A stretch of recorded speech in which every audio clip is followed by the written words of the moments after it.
மக்களே எல்லாருக்கும் வணக்கம். எல்லாரும் நல்லா இருக்கீங்களா? இங்கே பாருங்கள், இது வந்து வாத நாராயணன் இலை, அதாவது புளிய மரத்து இலை மாதிரி இருக்கும், குட்டி குட்டியாக மெலிசாக இருக்கும். இது ட்ரைடாக எனக்கு கிடச்சிது. ஓகே, இது வந்து போட்டு நம்ம குழம்பு வைக்கலாம்.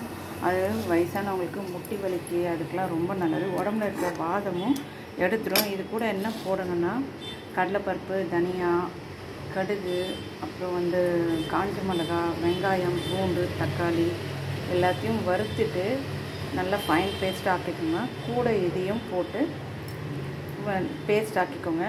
நல்லெண்ணெய் விட்டு வடகம் போட்டு தாளிச்சிட்டு இந்த அரைச்சி வச்சுருக்கிறது இதை போட்டுருங்க. காஞ்ச மிளகாவும் சேர்த்து வறுத்து போட்டு அரைச்சிடுங்க. மிளகாத்தூள் போடாதீங்க, புளியும் போடாதீங்க.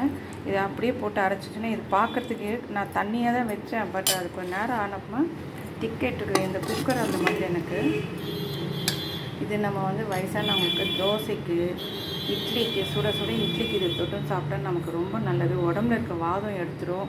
முட்டி வலிக்கெலாம் ரொம்ப நல்லது. இது இந்த கீரை உங்களுக்கு கிடச்சிதுன்னா ஒரு கட்டு கீரை கிடச்சிது வச்சுக்கோங்க, அப்படியே நிழலில் உலர்த்தி பவுட்ரு பண்ணியோ இல்லை நல்லா காஞ்சப்போ டப்பாவில் போட்டு வச்சுக்கோங்க.